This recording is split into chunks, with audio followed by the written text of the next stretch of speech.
DPR akan, terutama fraksi-fraksi yang sudah menyuarakan angket ya, aku sih ngerasa ini akan malu sekali kalau sampai tidak jadi, padahal sudah koar-koar fraksi ini mengatakan mendukung hak angket.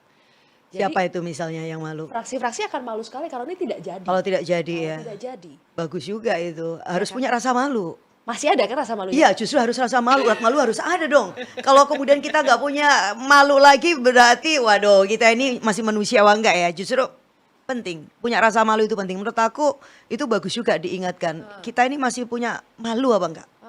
Karena malu itu juga bentuk akuntabilitas kita kepada para pemilih, kepada masyarakat luas, dan ini beyond tentang konstituen ya. Karena kita udah nggak bicara lagi siapa memilih kita atau apa. Kita ngomong tentang Indonesia. Jadi Iya kan? Iya. Berasa kan kalau sekarang tuh Iya, iya. dukungan tuh lagi banyak ke DPR juga. Biasanya kan DPR yang selalu Iya. dicaci, yang selalu dinyinyiri. Betul. Ini tuh masyarakat ada survei yang ternyata Bener. Dukung. 62% Pertama kalinya loh, iya. sekian mendukung Iya, hak benar. angket itu digulirkan oleh DPR. Suara-suara dari guru besar, akademisi itu kan mendukung DPR. Tokoh besar itu juga mic-nya sampai naik ke atas Oh tuh. ya Allah, kalem. Kamu tuh gitu sih, sabar ya, oke? Iya. Mbak Lulu kayak terlalu angker gitu kan. Betul, aman. Dukungan ke DPR ini lagi banyak. Hak Jadi angket harus kalau dipegang misalnya memang. ini tidak dimanfaatkan, tidak direspon dengan baik, sayang sekali. Padahal DPR Oke. lagi didukung banget sama rakyat. Iya.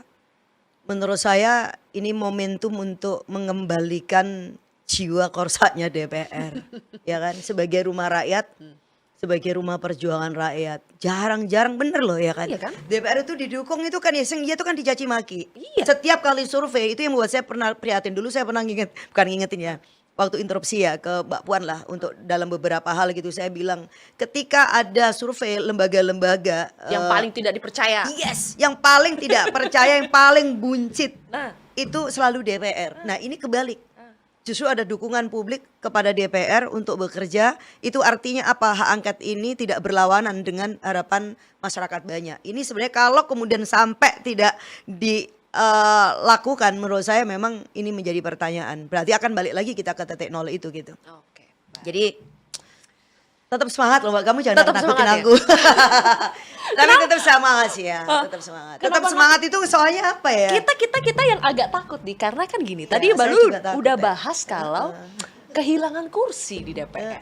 Itu dia. Boleh ya. kita masuk ya di pembahasan ini ya, karena penting. gitu. Nanti ternyata angketnya sudah bergulir, yang si paling angket malahan udah nggak ada lagi di DPR. What happened di pertarungan pileg kemarin, Mbak Lulu? Aku dengar kamu Korban operasi. korban operasi. Operasi apa? Ya nggak tahu ya. Ya, ya enggak lah. Kalau kita mau wise gitu ya, ya memang mungkin ya sampai di situ kepercayaan masyarakat. Tetapi bisa saja karena tadi bahwa pemilu sangat mahal dan kemudian nilai-nilai yang kita bayangkan dulu oke, semakin dekat dengan konstituen maka itu menjadi tiket yang paling kuat ya karena membangun bonding dengan konstituen, tapi enggak juga karena Mahalnya sekarang berapa sih, Mbak Lulu? I don't know, mahal itu Kamu- konteksnya energi dan seterusnya ya. Oh, kalau secara uang nih, Ya benar-benar pasti mahal itu apa? Karena kita harus range-nya berapa? I don't Yang sudah Perisa, Mbak Lulu keluarkan untuk pileg ini misalnya. pilek ya, karena saya 5 tahun bekerja di dapil, maka pasti itu mahal sekali. Misalnya ada aspirasi ketika saya di Komisi 4 itu kan itu besar banget ya kan. Di Komisi 4 itu banyak banget dan itu semuanya ke konstituen ya. Kemudian selama 5 tahun itu nyaris tidak pernah ada waktu yang kosong untuk menjangkau konstituen. Jadi energi, waktu, dedikasi, kemudian juga pasti itu kaitannya dengan biaya politik kita ya. Konteksnya menjaga, merawat konstituen itu mahal banget. Selama masa kampanye ini habis Dan berapa, Mbak Lulu? selama masa kampanye itu juga mahal, saya itu merekrut hampir 10.000 relawan. Tuh. Itu kan Relawan. pasti ada ongkosnya kan? Iya tentu dong, itu kalau nggak ada ya malah nggak lucu. Satu ya. relawan ongkosnya berapa tuh? Biar bisa kita kaliin sendiri. Macam-macam banyak. Karena Karena bukan ongkosnya relawan aja, membentuk relawan aja itu udah kos ya kan, membentuk relawan, kemudian merawat relawan kita ya, kemudian ya pastilah ada pengganti transport relawan kita, belum lagi kemudian mereka melakukan canvassing, melakukan pendataan. Jadi bener gak di atas 10 M? nggak tahu saya, kalau yang lain ada yang bilang seperti Karena itu. kemarin siapa? Iya. Bang Ginting ada politisi Golkar Bener, cerita sama bener. kita. Dia bilangnya gimana? Itu pasti sekarang di 2024 10 sampai Wow, itu untuk iya, DPR RI. untuk DPR RI 10 Bahkan ada sampai yang lebih 15. dari itu, saya ya kan? kira. Ada Di yang bawah lebih 10 dari itu. kata-kata dia jangan harap ya. Jangan Nah, harap. itu berarti jangan-jangan yang nggak lolos ini karena nggak nyampe. Jadi mengandalkan kerja tulus, kerja ikhlas, kerja tuntas, no way. Tapi bener ya, baru sekitar segitu ya, 10 sampai Masih 15 mahal menit. sekali, mahal sekali. Jadi kalau saya kan ngeliatin proses pemilu nggak hanya detik menjelang pencoblosan, enggak dong. Justru itu enggak. Jadi yang saya lakukan kan justru keseluruhan proses, kemudian dari mulai 5 tahun terakhir, kemudian sampai 4 tahun, 3 tahun, 2 tahun, kemudian di tahun terakhir ya kan ketika udah pendaftaran ke Oke. pileg lagi. Nah ini yang ya tentu itu Dan mahal. kerja-kerja 5 tahun menjaga konstituen, Oh my investasi God. hubungan itu Ya. bener ya, kalah dengan serangan fajar 1 hari, 2 Iya, hari kalau sebelum pengalaman pencoblosan. saya kemarin, oh my God, itu ternyata bisa kalah dengan itu. Iya. Padahal aku ini penerima penghargaan Mahkamah Kehormatan Si, di DPR ya. Jadi tetapi gini, saya justru mau kasih semangat lah kepada teman-teman muda kita ya. Ini tidak menjadi hambatan untuk kita untuk tetap percaya bahwa politik is good.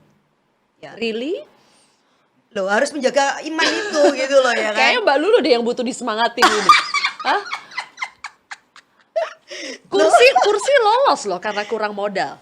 Lolos ya, kursinya PKB nggak lolos, suara saya terbanyak. Kursi Mbak Lulu kan jadi Iya hilang. menjadi hilang Ah, karena ah. ya itu tadi saya bilang karena ini satu rangkaian ya. Jadi saya sampai hari ini tuh masih menerima ucapan selamat. Aduh, selamat ya karena suara terbanyak. Saya harus menjelaskan bahwa oke, sistem kita nggak cukup hanya dilihat suara personal saya yang paling tinggi di antara yang PKB, tapi justru masuk nggak ke sistem senleknya itu. Jadi kalau dihitung itu suara PKB-nya hilang.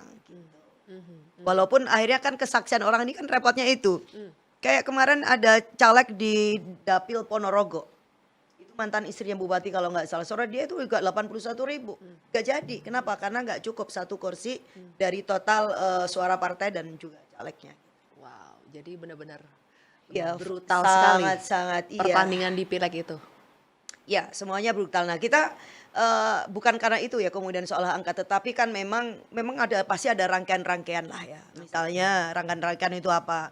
Udah banyak yang dari awal itu misalnya udah kasih semacam lampu merah itu.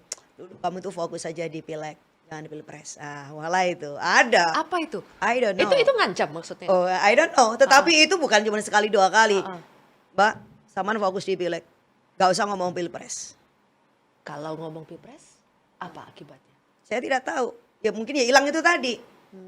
Karena sebelum coblosan saya tetap malah bawa Caimin ke dapil saya. Aduh sedih. Nggak sedih ya. Tetapi saya bilang politik itu semua dengan konsekuensi gitu loh. Itu yang ngasih peringatan kayak gitu siapa? Ada cukup banyak. Teman Mbak Lulu atau Bukan hanya teman tokoh-tokoh juga. Cukup banyak. Dan itu bahkan juga ada yang tim saya. Cuman tim saya ini saya nggak tahu steril apa enggak. Tapi intinya itu terjadi situasi seperti itu. Fokus di pileg, jangan pilpres. Ngomong tentang dirimu aja, nggak usah ngomong tentang Amin misalnya kayak gitu. Itu saya alamin dan itu terjadi bukan sekali 2 kali. 2019 gitu gak sih Mbak Lulu? Enggak. Nah, saya nggak tahu apakah karena dulu kita bagian dari koalisi yang menang pemilu sehingga ada situasi yang berbeda, tetapi ya pasti kita juga punya catatan-catatan ya soal ya adalah. Nanti itu yang termasuk bagian dari materi hak angket itu yang saya pernah sampaikan. Ada penggunaan sumber daya negara yang memang dimobilisasi misalnya untuk kemenangan tertentu dan itu bisa kita rasakan.